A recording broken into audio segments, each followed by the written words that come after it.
जी, आज की इस फेसबुक लाइव चर्चा में आप सभी का फिर से एक बार स्वागत है। और जैसा कि आप टॉपिक पढ़ ही चुके होंगे कि जो ज्योतिषी हैं, पादरी हैं, मुल्ला हैं, मौलवी हैं या तांत्रिक हैं या साधु हैं, सभी धर्मों के पुजारी हैं, तो इनके जीवन में क्या समस्याएं हैं? क्योंकि ये भी तो आदमी हैं, ये भी तो इस देश के नागरिक हैं, उन्हें भी तो जीने का अधिकार है। तो उनके जीवन में आज की व्यवस्था में क्या वो सारी समस्याएं हैं जिनकी वजह से ये इन सब कामों में जाने की कोशिश करते हैं, जबकि ये भी जानते हैं कि पूजा से कुछ नहीं होता है। नहीं तो पुजारी दक्षिणा नहीं मांगता अगर पूजा से कुछ होता तो, मुल्ला दान नहीं मांगता, पादरी पैसा नहीं मांगता अगर उसकी पूजा से कुछ होता तो उनको पता है। जो लोग ज्योतिष वाले उसमें जाते हैं तो अगर उन्हें ऐसे भविष्य पता होता तो सबसे पहले अपना ही भविष्य देख लेते कि इससे हम अमीर होंगे कि नहीं होंगे ज्योतिष की विद्या पाने से। तो आप देख ही सकते हैं कि ज्योतिष की विद्या पाने अधिकतम ज्योतिषाचार्य सब गरीब ही हैं, खान पान बस अपना रोजी रोटी जैसे तैसे चला पाते हैं। तो उन सबको भी पता है कि ज्योतिष से कुछ नहीं होता, पूजा नमाज प्रार्थना से कुछ नहीं होता, ये सारे पुजारियों को पता है। और जो तांत्रिक हैं उनको भी पता है, नहीं तो वो अपनी तांत्रिक प्रक्रिया करने के लिए दक्षिणा नहीं मांगते। दक्षिणा मांगते ना सबसे और लड़ते हैं उसके लिए, नहीं भाई मैं 1000 से कम नहीं लूँगा, अरे नहीं 500 ले लेना, नहीं 2000 से कम नहीं लूँगा। तो उनको भी पता है कि जो होगा वो तो पैसे से होगा, तांत्रिक विद्या से कुछ नहीं होने वाला है। क्योंकि अगर तांत्रिक विद्या से होता तो वो अपना तो पहले करता ना। जैसे उदाहरण के लिए पैसे से सब होता है, तो आप किसी पैसे वाले के पास जाओ तो वो उस पैसे से अपना भी करता है और आपको फिर दान भी दे देता है। अगर उसके पास ज़्यादा होता है तो दान की उसको इच्छा है तो दे देता है, अपना भी उससे करता है वो। लेकिन क्या तांत्रिक कभी अपना कोई काम तंत्र से करता है क्या? पुजारी अपना कोई काम पूजा से करता है क्या? मुल्ला अपना काम कोई नमाज से करता है क्या? पादरी अपना कोई काम प्रार्थना से करता है? नहीं, वो तो पैसे से करते हैं सब। क्यों? तभी तो आपसे बदले में ये लेते हैं। नहीं तो वो आपके लिए प्रार्थना कर रहा है तो भाई बदले में अपने लिए बोले कि भाई मेरे लिए भी प्रार्थना करना आप। मुल्ला आपके लिए नमाज पढ़ता है तो बदले में वो ये बोले कि भाई मेरे लिए भी नमाज पढ़ देना अगर नमाज से होता तो। लेकिन बदले में क्या मांगता है? वो बदले में मांगता है पैसा या कोई वस्तु मांगता है। हाँ, कि तो एक ही बात है, पैसा मांगो, प्रॉपर्टी मांगो या कोई भी वस्तु मांगो, क्योंकि सब तो पैसे से आती है, उसकी नमाज पढ़ने से तो आती नहीं है। तो वो क्यों मांगता है ऐसा? पुजारी पूजा करता है आपके लिए तो वो बोलता कि भैया आप मेरे लिए पूजा कर देना। भाई अगर पूजा से कुछ होता तो वो आपके लिए करता है, तो वो आपको बोलता कि भाई हमारे लिए भी अपने घर जाके 1 घंटे पूजा कर देना, हम आपके लिए 1 घंटा कर देंगे। पर नहीं होता ना, पूजा से होता तो पैसे से है, अर्थशास्त्र से होता है। ये उनको मालूम है सबको, ये ज्योतिषाचार्यों को भी मालूम है कि वो आपका भविष्य बताता है वहां बैठ के। उसने अपना भविष्य क्यों नहीं देखा? अपना भविष्य भी तो उसको देखना चाहिए। तो वो अपना नहीं देख सकता तो आपका कैसे देखेगा? तांत्रिक अपना कोई काम तंत्र विद्या से नहीं कर सकता तो आपका कैसे करेगा? अपने सारे काम तो वो पैसे से करता है। ज्योतिषाचार्य अपने सारे काम तो पैसे से करता है, ज्योतिष से तो कुछ नहीं करता। जैसे डॉक्टर को देखें, डॉक्टर बीमार पड़ता है तो वो अपना इलाज दवाइयों से ही करता है, और आप जब वहाँ इलाज करवाने जाते हो तो आपका भी इलाज दवाइयों से ही करता है। और दवाई चूँकि पैसे से आती हैं, बाकी सब सामान भी पैसे से आता है, तो इसलिए वो आपसे पैसा लेता है। या वो किसी दूसरे डॉक्टर के पास जाता है तो दवाई लेके आता है और वहाँ पैसे देता है। तो सब जगह ये डबल स्टैंडर्ड नहीं है, लेकिन इन सब चीज़ों में है, पूजा में, पाठ में, नमाज में, प्रार्थना में, ज्योतिष में, तंत्र में, इन सब में ये करते कुछ हैं और बदले में पैसे लेते हैं। इनके काम नहीं होते इससे। तो अब इनके काम क्यों नहीं होते इससे? क्योंकि भाई काम तो कुछ है, इससे होगा कैसे? जो काम जैसे होता है वो वैसे ही तो होगा। जैसे आदमी कहीं पे मैला हो गया, 2-4 दिन नहाया नहीं तो पसीना आ रहा है, तो नहाने से ही दूर होगा ना। कोई ध्यान, भजन, पूजा पाठ, तंत्र विद्या ये सब करने से तो होगा नहीं, क्यों हो जाएगा? तो अगर कोई शरीर पे गंदगी आ गई है या लगी है बाहर से, तो वो धोने से धुलेगी पानी से, और तो कोई दूसरा तरीका है नहीं कि आप बैठ के ऐसे ऐसे मंत्र पढ़ लो। आप 10,000 साल भी मंत्र पढ़ो तब भी वो सड़ सड़ के जो मन लगा है वो जब तक प्राकृतिक रूप से खत्म नहीं हो जाता, कन्वर्ट नहीं हो जाता, तब तक वो बदबू देता ही रहेगा। आपके मंत्र से उस पर कोई ऐसा फर्क नहीं पड़ने वाला कि वो कोई मिठाई में कन्वर्ट हो जाए कि हाँ भाई आधे घंटे मंत्र जपो और ये मिठाई में कन्वर्ट हो जाएगा, उसके बाद खा लेना। ऐसा तो कुछ होता नहीं ना। तो इनकी जितनी भी सारी समस्याएं, और इनकी वही सारी समस्याएं जो सबकी समस्याएं हैं। नंबर 1, इनके पास कोई रोजगार नहीं है। भाई कोई रोजगार नहीं, तभी तो तांत्रिक बन रहे हैं, तभी तो वहाँ जो है पुजारी बनने जा रहे हैं, तभी तो यज्ञ इत्यादि इन सब चक्रों में लगे हैं। वहाँ किस लिए लगे? क्योंकि इनसे भी क्योंकि कोई प्रॉपर रोजगार नहीं है, तो भैया ठीक है, अब जहाँ से पैसे कम जाएं, जैसे कम जाएं।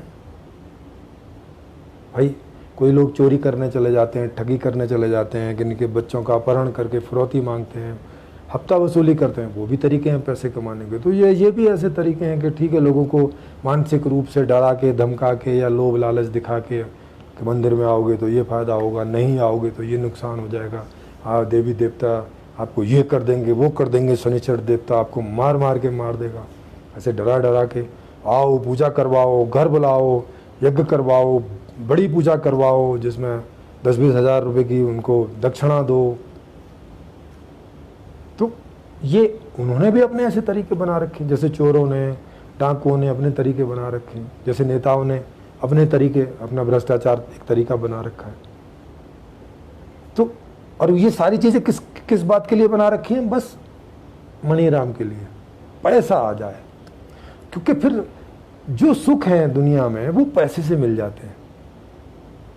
वो डाकू को भी पैसे से मिल जाते हैं, क्योंकि अब हर बात के लिए तो डाका डालेगा नहीं जाके कि बिस्कुट चाहिए तो डाका डाले, गेहूं चाहिए तो डाका डाले, चीनी चाहिए तो डाका डाले, पानी चाहिए तो डाका डाले, कपड़ा चाहिए तो। अब इतने ये तो पता नहीं कितनी सारी दुकानों में डाका डालना पड़ेगा। वो क्या करता है, बस एक जगह किसी बैंक में या किसी एक ऐसी दुकान में जहाँ से ज़्यादा से पैसे मिल जाएं, जैसे ज्वेलरी का कर लिया, कुछ कर लिया, तो वहाँ डाल देता है। बाकी सब जगह वो पैसे दे के खरीद लेता है, क्योंकि अब हर जगह थोड़ी ना डाका ही डालता फिरेगा। एक डाकू भी 2-4 जगह छोड़ के बाकी सब जगह तो पेमेंट करता है ना, इसीलिए तो पैसे वो चुराता है। नहीं तो उन पैसों को करता क्या है, वो पेमेंट तो करता है ना कहीं। तो ऐसे ये हैं, ऐसे ही सब ज्योतिषाचार्य हैं।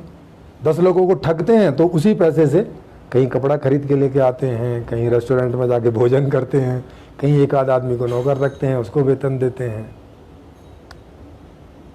कार खरीदते हैं, उसका पेट्रोल खरीदते हैं। पेट्रोल वाले को थोड़ी धमकी देते हैं, उसको थोड़ी ज्योतिषाचार्य बताते हैं कि हाँ भाई हाथ दिखाओ तुम्हारा, अच्छा हाथ दिखाते, हाँ चलो फ्री में पेट्रोल डाल दो।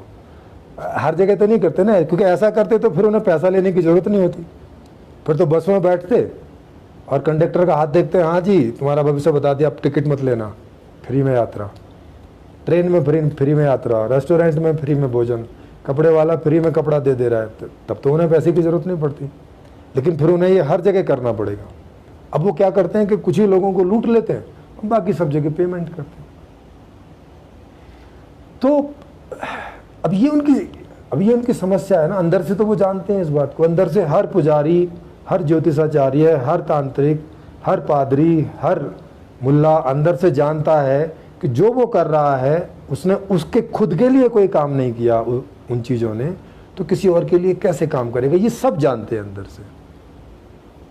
अब फिर भी उन्हें ये आडंबर करना पड़ता है। आप सोचिए, तो वो अपने ही आत्मा को कितना मारते हैं रोज रोज। ये आसान काम है क्या? जैसे चोरी करना आसान काम है क्या?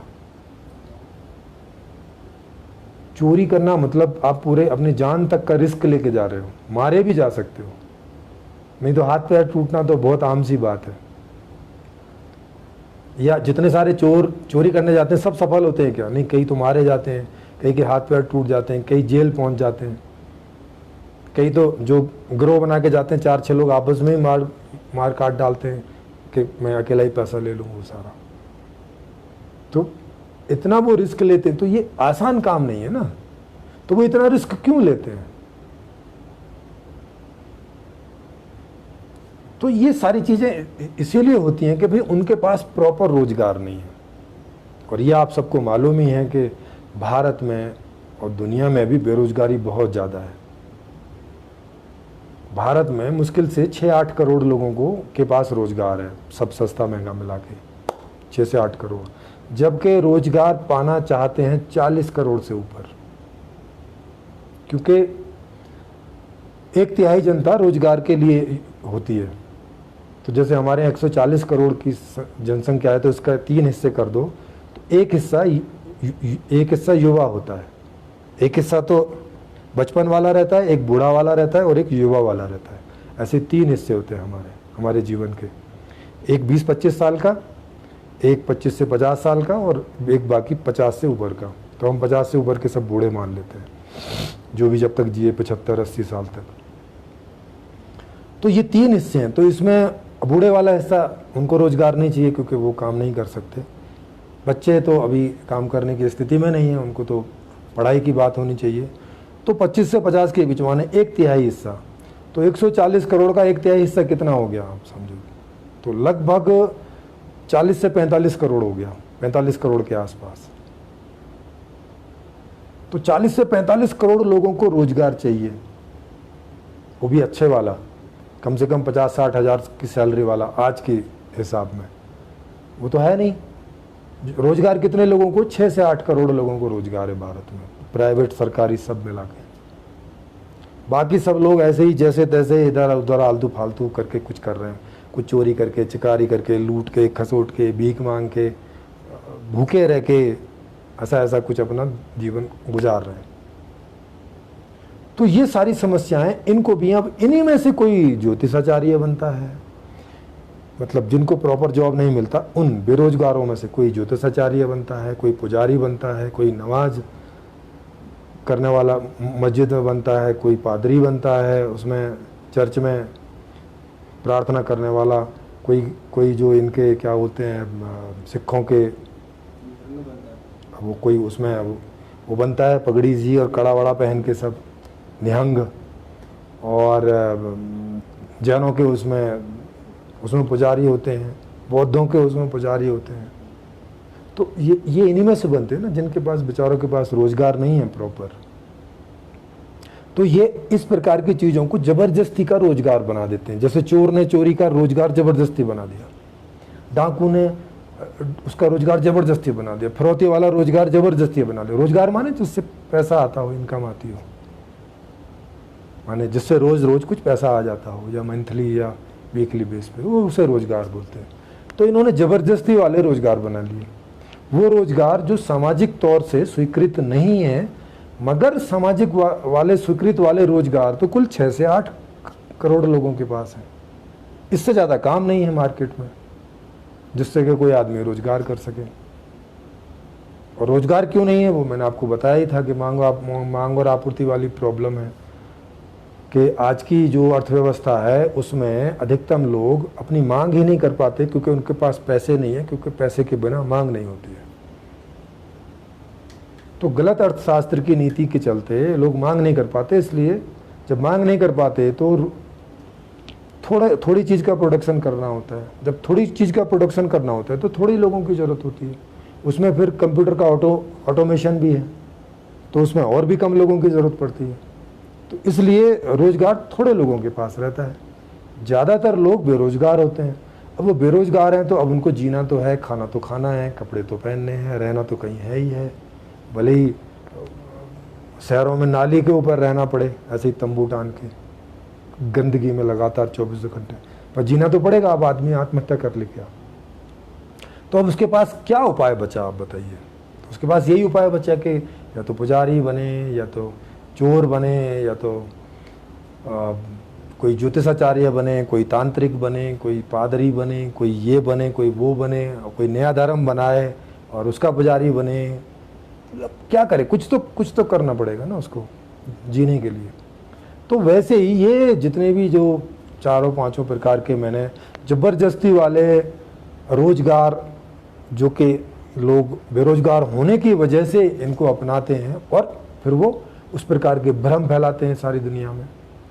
क्योंकि क्या करेंगे, भ्रम नहीं फैलाएंगे तो इनकी इनकम नहीं होगी ना। अब इनको भ्रम फैलाना पड़ेगा कि देखो ईश्वर एग्जिस्ट करता है ऊपर, ऐसे करके देखो। तो लोग ऊपर करके देखते हैं, हाँ अच्छा तुम्हें दिख नहीं रहा है। वो पुजारी को झूठ बोलना पड़ता है कि उसको तो दिखाई दे रहा है, ऊपर भगवान है। फिर वो जनता को पूछता है आपको नहीं दिखाई दे रहा। साथ में वो बोल भी देता है कि जो अपने माँ बाप की असली औलाद नहीं है उनको नहीं दिखाई देगा। हाँ, या जो पापी हैं, जिनके पूर्व जन्मों के कर्म खराब हैं, उनको नहीं दिखाई देगा, या धुंधला दिखाई देगा। मुझको तो एकदम क्लियर दिखाई दे रहा है।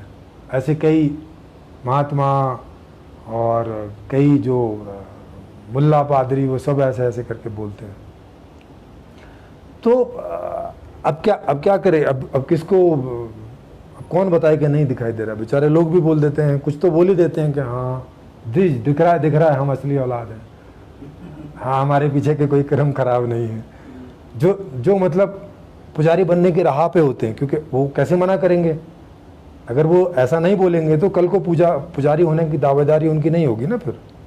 तो जो महात्मा बनने की जुगाड़ में है, पुजारी बनने की जुगाड़ में है, तांत्रिक बनने की जुगाड़ में है, पादरी बनने की जुगाड़ में है, वो तो बोलेंगे कि हाँ हाँ जी हमें भी दिख रहा है। अब बाकी जनता को लगता है यार कमाल है, इसको दिख रहा है, इतने कुछ लोगों को दिख रहा है, मतलब है होगा तो सही, हमें ही नहीं दिख रहा है तो कोई प्रॉब्लम होगी हमारे उसमें। तो वो पूछते हैं फिर अलग जाके पुजारी को पता है कि ये सब अलग अलग आएंगे पूछेंगे, क्योंकि सामूहिक रूप से पूछ नहीं सकते, क्योंकि कौन बोलेगा कि भाई हमारे पुराने जन्मों के पाप हैं कि हम अपने माँ बाप की असली औलाद नहीं वगैरह, ऐसा कौन करेगा। तो वो अलग अलग आते हैं प्राइवेट टाइम लेके और पूछते हैं कि पुजारी से भगवान क्या करें, हमें तो दिखाई नहीं पड़ा। हो तो आपके ऊपर ग्रह चल रही है, मतलब ज्योतिषाचार्य के पास जाएंगे तो वो ग्रह व्रह का खेल करके और वो पूजा पाठ बता देगा। पुजारी के पास जाएंगे तो वो बोलेगा भगवान की पूजा करो, ये वाला मंत्र जपो और यहाँ दक्षिणा रखो 2000, 4000, 10,000। या जब वो देखता है कि कोई अमीर आदमी पूछ रहा है तो उसको बोल देता है हाँ आपकी इच्छा है जितनी कर दो, क्योंकि पता है कि अपनी इच्छा से तो ज़्यादा ही देगा। गरीब को बता देते हैं कि इतना देना है, क्योंकि उसे पता है कि ये अगर इसकी इच्छा पे छोड़ दिया तो ये 5 रुपये रख के चलता बनेगा। तो वहाँ बोलते नहीं 200 से तो कम नहीं चलेगा, 1000 से तो कम नहीं चलेगा, जैसे जिसको देखते। क्योंकि रोज़ उनके पास ये सारे आदमी आते हैं तो उन्हें इतना मनोविज्ञान हो जाता है कि किससे पैसे अपने आप निकल आते हैं और किससे निकालने पड़ते हैं। तो ये सारा भ्रम फैलेगा कि भाई ईश्वर होता है, पूजा से कुछ होता है, तंत्र से कुछ होता है, तांत्रिक से कुछ होता है, पादरी से कुछ होता है, प्रार्थना से कुछ होता है, नमाज पढ़ने से कुछ होता है, जालीदार टोपी पहनने से कुछ होता है, दाढ़ी रखने से कुछ होता है, लाल कपड़े पहनने से कुछ होता है, या काले कपड़े पहनने से कुछ होता है। अब ये भ्रम तो फैलेगा ना जब इसका उपयोग हो रहा है जीवन में। तो अब किसी के घर की लड़की भाग गई, अब भाग ही सकती है, उसको किसी से प्रेम हो गया या कुछ हो गया, या अब गरीबी में जी रही है तो अब गरीबी में रहना क्या और भागना क्या एक ही जैसा है। क्या फर्क पड़ता है कि वो घर में रहे कि भागे। तो अब वो जाते हैं इन पुजारियों के पास में कि महाराज हमारी तो लड़की भाग गई, क्या करें। तो अब उसको भी लगता हाँ बकरा आ गया। तो बोलता है अच्छा ये सब करो, 4-6 दिन में वापस आ जाएगी, 10,000 की दक्षिणा, 2,000 का ऐसा करो, जैसा जैसा यजमान है। तो अब ये सब चलता रहता है ना, लोग इसी चक्कर में लगे रहते हैं। अब ऐसी भी संस्थाएं बन जाती हैं कि नहीं भाई ईश्वर एग्जिस्ट नहीं करता है, पूजा कुछ नहीं करती है, नमाज कुछ नहीं करती है, ये सब कुछ। अब वो भी लगे हैं अपने एनजीओज खोल के, अब वो लगे हैं और लोग समझना नहीं चाहते, क्योंकि अब लोग कैसे समझेंगे भाई, उनकी तो घर की लड़की भाग रही है, बेरोजगारी है, घर में इनकम नहीं आ रही है, सबकी बुरी स्थिति है, सड़कों पे रहना पड़ रहा है, रोज रोज की परेशानियां हैं। तो अब तुम बोल रहे हो कि ईश्वर नहीं है, ईश्वर नहीं, तो अब वो तुमसे पूछते हैं कि अच्छा तो फिर हमारी ये हालत क्यों है, ये तो बताओ। मान लिया आपकी बात कि ईश्वर नहीं है, तो ये हमारी हालत क्यों खराब है, इसके लिए कौन जिम्मेवार है? तो इसके लिए भी वो बोलते हैं कि तुम ही जिम्मेवार हो। अच्छा हम कैसे जिम्मेवार हैं? तो फिर बता नहीं पाते, बोलते हैं कि नहीं तुमने जो भगवान को मान रखा है इसलिए उसलिए। अरे तो भाई कितने सारे नास्तिक हैं जो परेशान हैं, कितने सारे नास्तिक हैं जो गरीबी की हालत में हैं। मैं दिखाऊं कितने सारे मेरे जानने वाले हैं जो दोस्त नास्तिक हैं पूरे, और उनकी भी वही हालत है, वही गरीबी है, वही भुखमरी है, वही बेरोजगारी है। वो भी कहीं ना कहीं झूठ बोलते हैं, चोरी करते हैं, चमारी करते हैं, सब करते हैं। तो ये कोई समाधान तो नहीं हुआ ना। इसलिए ये सारे मिथ फैलते रहते हैं, और मिथ फैलना मतलब इस प्रकार का बिजनेस चलता रहता है। और ये सबूत आपके सामने है कि सदियों से ये धर्म वाला सबूत, ये धर्म वाले सारे मिथ फैले हुए कि नहीं हुए हैं, आज तक फैले हुए हैं। जबकि बहुत सारी ऐसी संस्थाएं हैं जो कि सबको नास्तिक बनाने में लगी हुई हैं, और अब से नहीं, बहुत पहले से लगी हुई हैं। बुद्ध से लेके और बहुत पहले से लेके कई सारे लोग बोलते चले आ रहे हैं कि ईश्वर नहीं है। अब तो बुद्ध वालों ने बुद्ध को ही भगवान बना दिया, जो कि अच्छा ईश्वर नहीं है ना, तुम तो हो ना। हम तुम्हें भगवान बना देंगे, अब तुम हमारे पिछले जन्मों के पाप काटो और भविष्यवाणियां करो। अब तुम ज्योतिषाचार्य हो। अब उनके जो लामा हैं वो बेचारे इस बात को मान लेते हैं कि बढ़िया, इससे तो इनकम होती है, क्योंकि वो भी पूजा पाठ करने जाते हैं। लामा भी बुद्धिस्टों के यहाँ यज्ञ हवन पूजा पाठ होता है, सब करने जाते हैं। फिर काय के नास्तिक बचे? तो भाई घुमा फिर आके फिर वहीं आ जाते हैं। तो अब ये सब इनकी मजबूरी है। ऐसा कोई चाहता नहीं है, अंदर से कौन चाहेगा?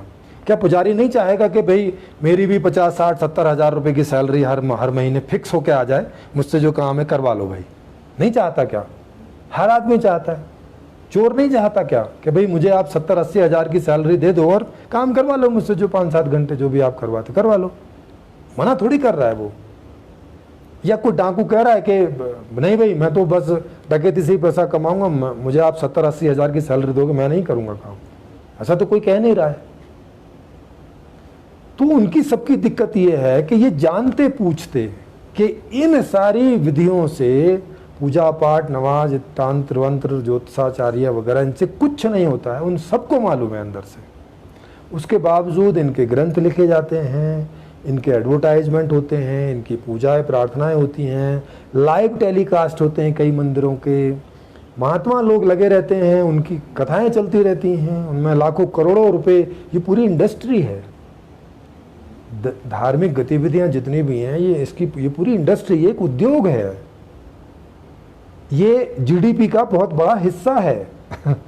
हर देश की जो जीडीपी है उसमें ये बहुत बड़ा हिस्सा है इसका। नहीं तो जैसे अमेरिका की 25 ट्रिलियन की इकोनॉमी आप समझ रहे हो, तो उसमें कुछ भी नहीं है, तो 7-8 ट्रिलियन की इकोनॉमी धर्म से ही चलती है।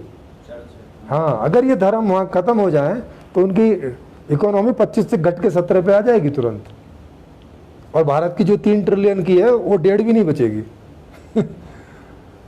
समझ रहे हैं आप?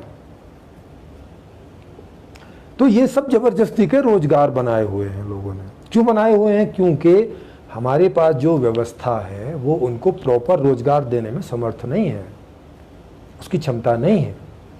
हम जिस संविधान में, जिस व्यवस्था में जी रहे हैं, उसमें ये सामर्थ्य नहीं है, ये ताकत नहीं है कि वो अपने सभी नागरिकों का ख्याल रख सके, सभी नागरिकों को रोजगार दे सके, सभी नागरिकों को शिक्षा दे सके, सभी नागरिकों को मेडिकल की सेवाएं दे सके, सभी नागरिकों को सड़क, बिजली, पानी, घर इत्यादि ये सब दे सके। क्षमता नहीं है उसमें, वो उस क्षमता वाला नहीं है। वो बहुत पुअर, बहुत गरीबी वाला संविधान है, बहुत गरीबी वाला संविधान है। आप सोचो ना, भारत का संविधान, 140 करोड़ लोग और 3 ट्रिलियन की इकोनॉमी, कितनी पुअर है, कितना गरीबी वाला संविधान है कि ये संविधान 3 ट्रिलियन की इकोनॉमी पैदा कर रहा है। वो भी आज पैदा कर रहा है, अब से पहले तो और भी कम थी, आज पैदा कर रहा है। इतना गरीब संविधान, कुल 3 ट्रिलियन की इकोनॉमी 140 करोड़ लोगों में, तो आप सोच सकते हो कितना गरीबी वाला संविधान है। अब गरीब आदमी नहाएगा क्या और निचोड़ेगा क्या, आप बताओ। अब चोरी नहीं करेगा तो क्या करेगा, पूजा नहीं करेगा तो क्या करेगा, पाखंड नहीं करेगा तो क्या करेगा, रास्ता क्या है उसके पास? आत्महत्या तो नहीं करने चला जाएगा ना, क्योंकि वो भी करेगा तो वो भी आप बोलोगे कि बिल्कुल बेकार आदमी था। तो क्या करेगा आखिर भाई, मुझे बताओ। तो उसके पास क्या उपाय है? तो आप देख सकते हो कि ये सभी प्रकार के जिसमें अपराध भी आते हैं, वो भी, क्योंकि वो भी बस प्रोफेशन ही है एक तरह के, क्योंकि पैसे कमाने के लिए किए जाते हैं वो भी, उनका भी कोई और उद्देश्य तो होता नहीं है। तो ये जो सारी चीज़ें हैं ये जानते पूछते भी करते हैं। इन सबको मालूम है कि इससे कुछ नहीं होता है, क्योंकि वो तो करके देख रहे हैं ना भाई। वो सुबह से शाम तक पूजा करते हैं 50 आदमियों के लिए, उनको मालूम नहीं है कि इससे कुछ नहीं होता है, सब उनको पता है, उनको मालूम है ना। जैसे डॉक्टर को मालूम है कि वो जितने मरीजों को देख रहा है उनमें कितने ठीक हो रहे हैं कितने नहीं हो रहे हैं, उसको लोग आके बताते रहते हैं कि भाई हाँ हम ठीक हो गए या हम ठीक नहीं हुए, पता चलता रहता है। और जो लोग बाकायदा रजिस्टर बनाते हैं उनको तो लिखित में पता रहता है। तो सब लोगों को तो पता रहता है ना ये सब चीज़ें, तो उनको सबको पता है कि इन तरीकों से किसी का कोई लाभ नहीं है। अब सोचो कि वो अपनी आत्मा को कितना मारते होंगे। अपनी आत्मा से मतलब यहाँ वो वाली आत्मा मत समझ लेना, आत्मा से मतलब जिसको आप मैं बोलते हो, माने कितना आडंबर और पाखंड में वो जीते हैं। तो आडंबर पाखंड में जीने में कोई मजा तो आता नहीं होगा।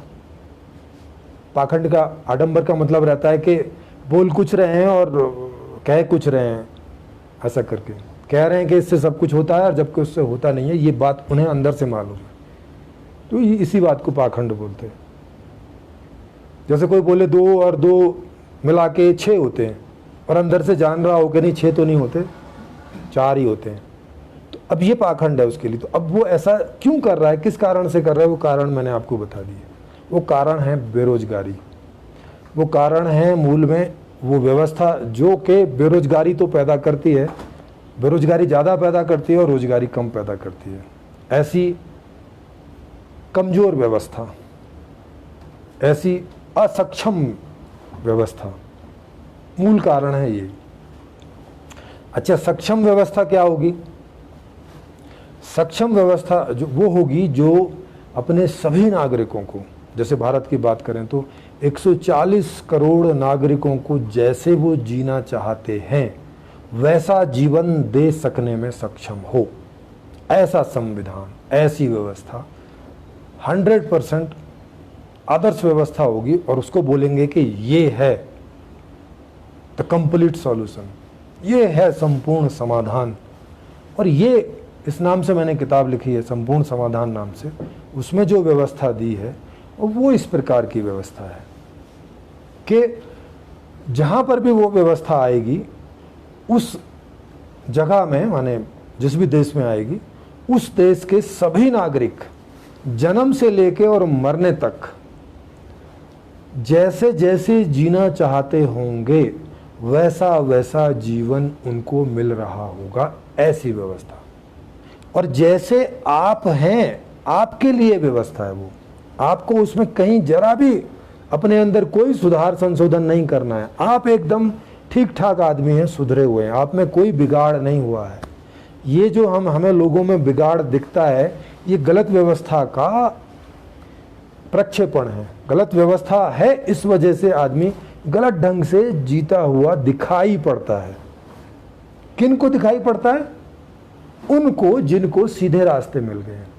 जैसे जो डॉक्टर बन गया है तो अब उसकी तो अर्निंग हो रही है 70-80 हज़ार या 1 लाख, या सरकारी है तो 1.5-2 लाख की तनख्वाह मिल रही है, उसको तो अर्निंग हो रही है।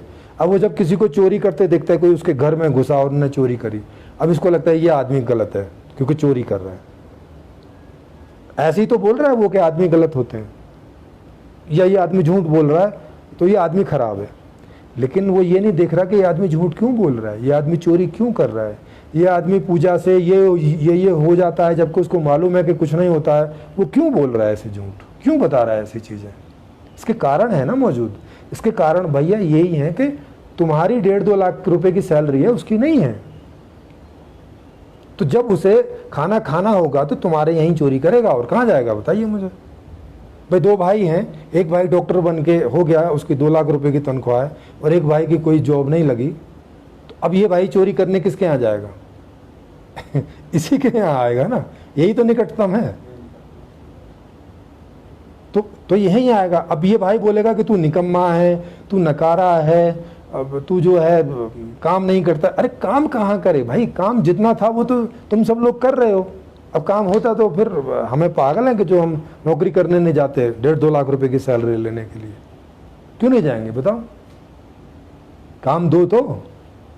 और आप सबको पता है कि बेरोजगारी का आंकड़ा क्या है पूरी दुनिया में, भारत में तो बेरोजगारी का आंकड़ा बहुत ज़्यादा है। तो बेरोजगारी का आंकड़ा मतलब यही हुआ ना कि काम नहीं है भारत में। सरकार ऐसे थोड़ी बोल रही है कि काम तो हमने खोल रखे भाई, तुम ही नहीं आ रहे करने, ऐसा तो कोई सरकार नहीं बोल रही ना। सरकार ये बोल रही है कि भाई काम नहीं है। जैसे मोदी जी आए थे तो उन्होंने बोला था कि मैं 2 करोड़ रोजगार पैदा करूंगा, इसका मतलब है कि रोजगार नहीं थे ना, और इन्होंने आके भी रोजगार पैदा नहीं किए।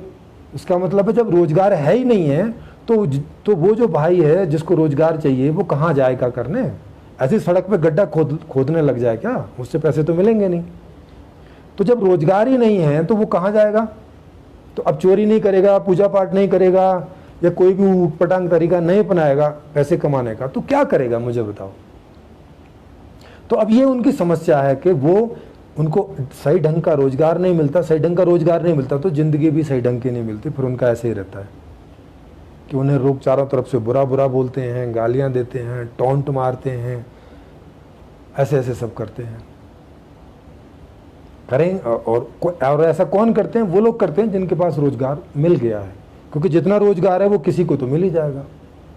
जैसे आईएएस की सीटें हैं, जैसे मान लिया हर साल आईएएस की 500 या 800 सीटें निकलती हैं, है ना? तो अब उसमें जबकि लाखों लोग भाग लेते हैं उसके कंपटीशन में, अब वहाँ करोड़ों लोग भी भाग लें, मान लिया सारे ऐसे हो जाएंगे सब आईएएस के हिसाब के हैं, सब ग्रेजुएट हो गए और सब आईएएस बनना चाहते हैं, फिर भी नौकरी तो 800 को ही मिलेगी, बाकी को तो नहीं मिलेगी ना।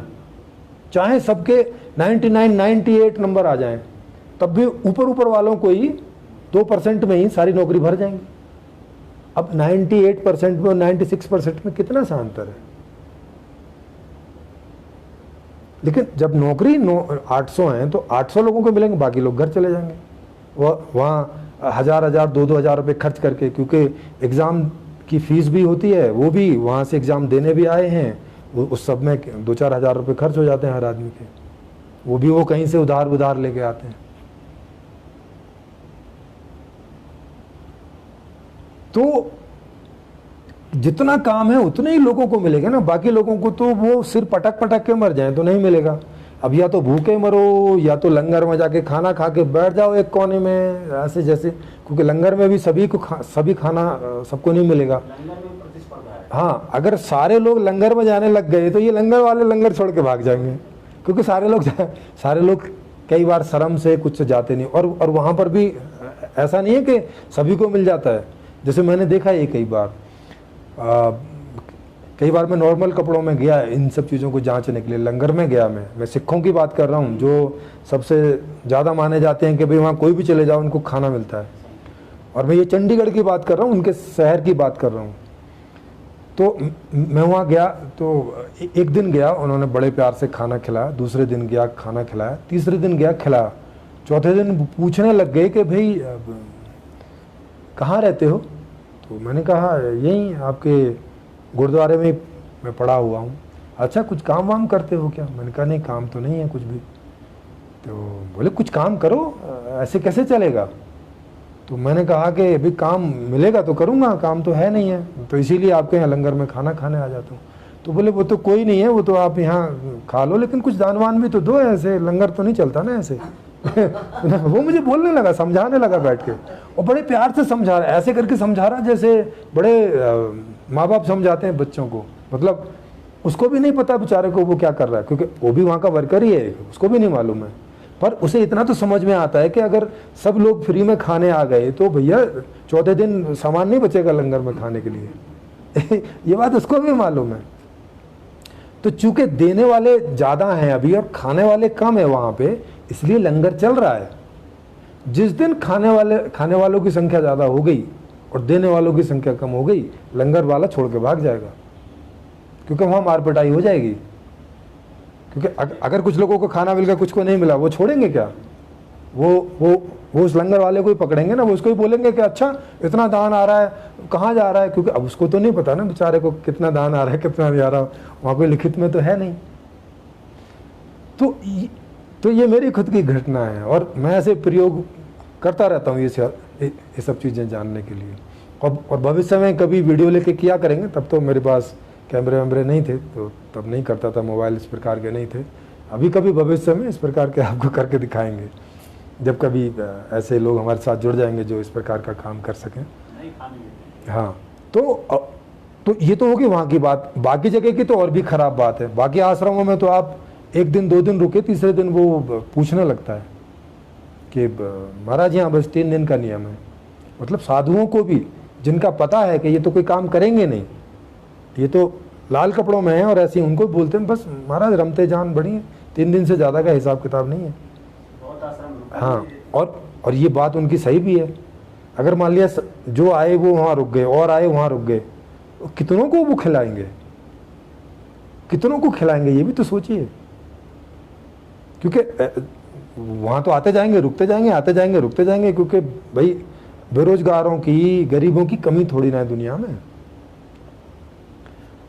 तो ये हाल है पूरा करके।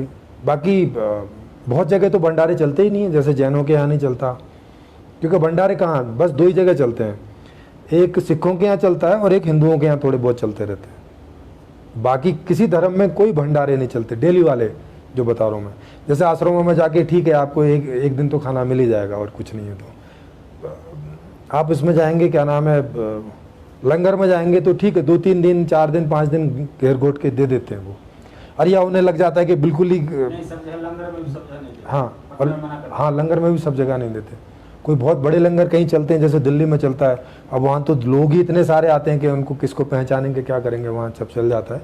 लेकिन जहाँ उतने लोग नहीं आते वहाँ उनको पता रहता है कि ये कितने दिन से आ रहा है।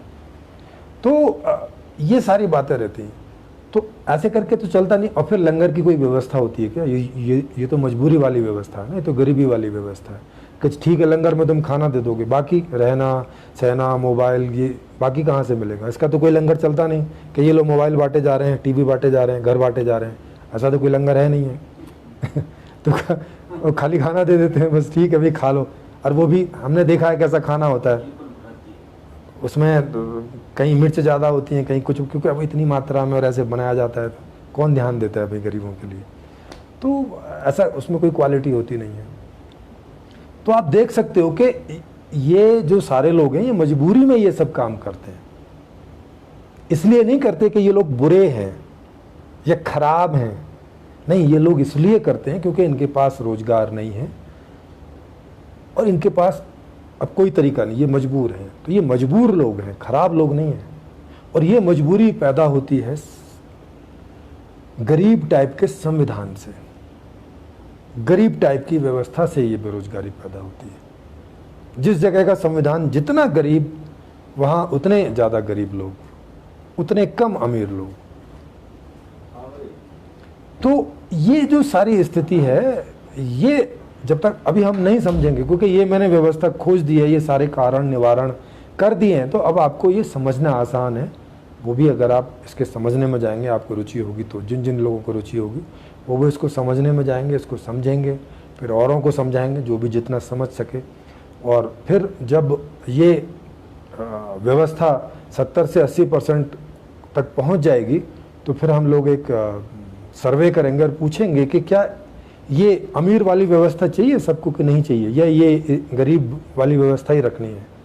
तो अगर 50% से ज़्यादा लोग बोलेंगे कि हाँ नहीं हमें ये अमीर वाली व्यवस्था चाहिए, जिसमें हर आदमी अमीरी से भी ज़्यादा बढ़िया अमीरी में रह सकता है, ऐसी व्यवस्था, तो फिर हम लोग एक पॉलिटिकल पार्टी का रजिस्ट्रेशन करेंगे वो आने वाले लोकसभा के इलेक्शन में खड़ी होगी। और अगर 50% से ज़्यादा लोग इसको वोट कर देते हैं तो सीधी सी बात है सारे एमपी इस पार्टी के आ जाएंगे और वो जाके ये नया संविधान पारित कर देगी, पुराने संविधान को रिप्लेस कर देगी और फिर नई व्यवस्था से जो अमीरी वाली व्यवस्था है वो प्रारंभ हो जाएगी और सारे लोग उसमें अमीर बन जाएंगे। कैसे बन जाएंगे, इसके लिए ही आपको ये सारी व्यवस्था का अध्ययन करना होगा।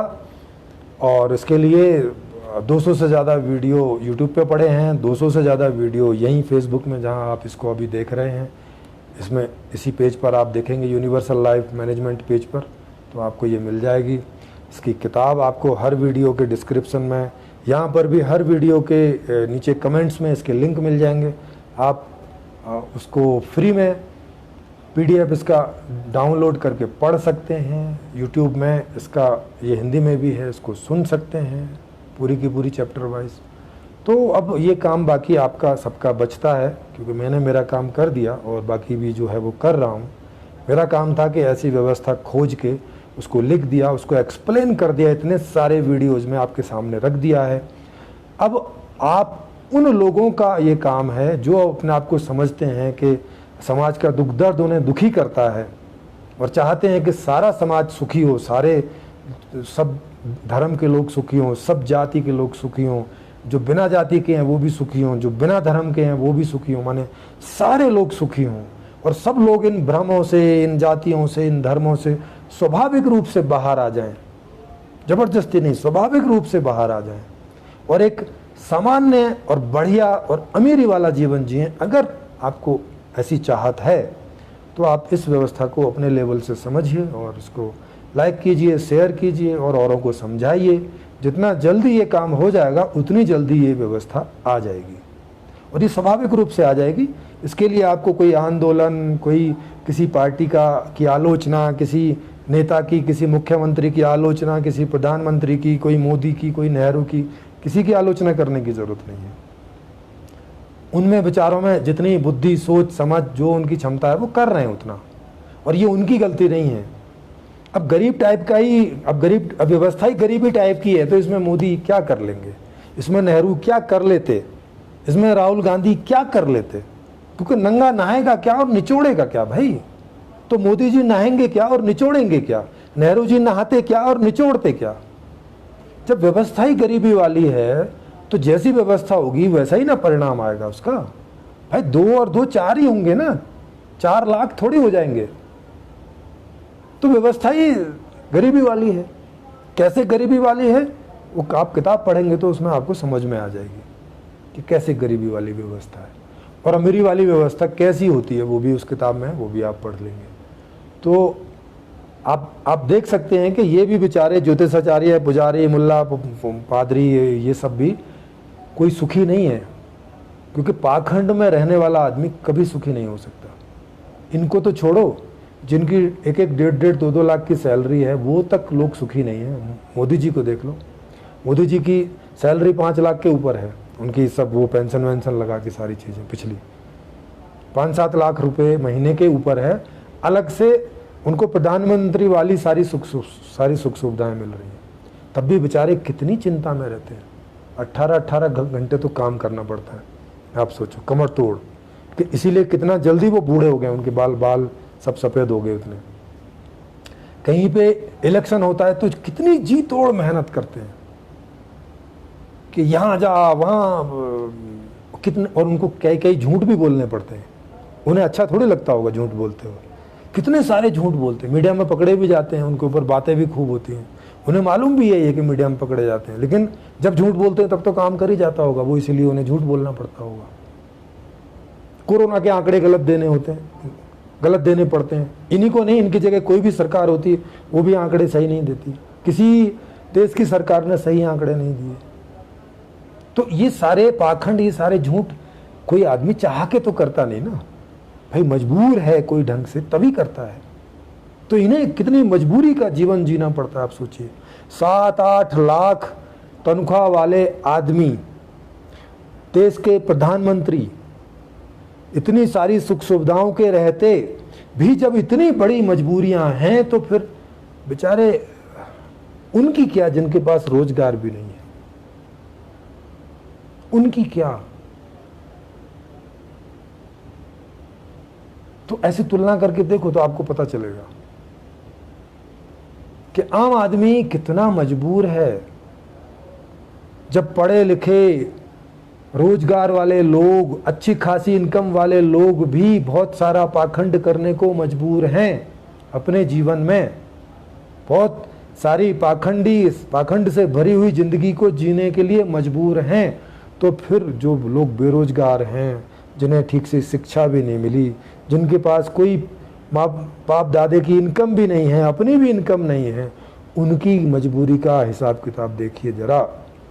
सोचिए कि वो उतनी बड़ी मजबूरी में ज़्यादा बड़े पाखंडी क्यों नहीं हो जाएंगे, या क्यों नहीं हो जाना चाहिए।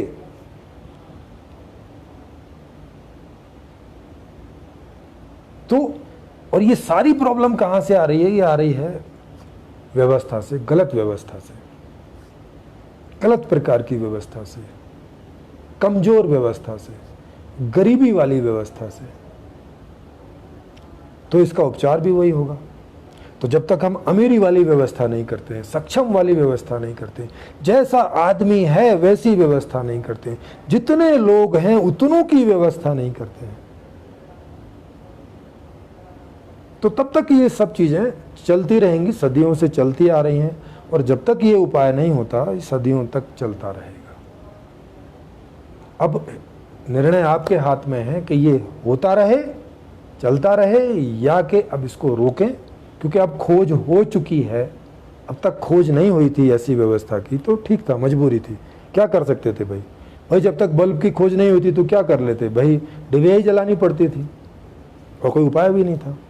और जिनके पास तेल नहीं था वो तो डिबिया भी नहीं जला सकते थे। जैसे आज भी जिनके पास बिजली नहीं थी तो उनके लिए बल्ब बेकार है, उनको रात में अंधेरे में रहना मजबूरी है। तो वैसे ही जब तक इस व्यवस्था की खोज नहीं हुई थी तो ठीक है, ये गरीबी वाली व्यवस्थाओं में रहने के लिए हम सब लोग मजबूर थे, और रह ही रहे थे, और रह ही रहे हैं।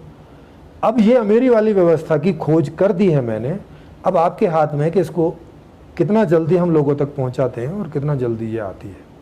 जितना जल्दी आ जाएगी, जितने जितने भूभाग पर आ जाएगी दुनिया में, उतना उतना भूभाग 3 से 5 साल के अंदर अंदर अमीरी की अवस्था में चला जाएगा। हर आदमी, हर बच्चा, हर युवा अमीरी वाला जैसा जीवन जिएगा, वो भी एक दूसरे पर डिपेंड होकर नहीं, फाइनेंशियली हर आदमी हर दूसरे आदमी से, वो चाहे परिवार में हो चाहे कहीं पर भी हो, इंडिपेंडेंट रहेगा फाइनेंशियली। ऐसी ये व्यवस्था है। और सत्ता की पूरी ताकत सभी लोगों में बराबरी डिस्ट्रीब्यूट रहेगी 24 घंटे, ऐसा नहीं 5 साल में एक बार, हमेशा लोगों के पास रहेगी। ये ऐसी व्यवस्था है। अब आप देखो कि ऐसी व्यवस्था को लाना है कि नहीं, इसको समझो, इसमें आपको कोई कमी लगती है तो बताइए। एक दिन छोड़ के एक दिन ओपन मंच की मीटिंग होती है हमारे यहाँ, वहाँ आप वक्ता बन के इसकी कमियाँ बता सकते हैं, और उसका कोई समाधान भी हो तो वो भी बता सकते हैं। कोई भी XYZ पूरी दुनिया से, सबके लिए ओपन इनविटेशन है उसमें। तो आशा है कि आज का ये वीडियो आपको समझ में आया होगा, जो भी टॉपिक था। और अगली बार अगले टॉपिक के साथ फिर हम सब एकत्रित होंगे इस चर्चा के लिए। आपने कोई क्वेश्चन वगैरह पूछा हो तो मैं देख लेता हूँ।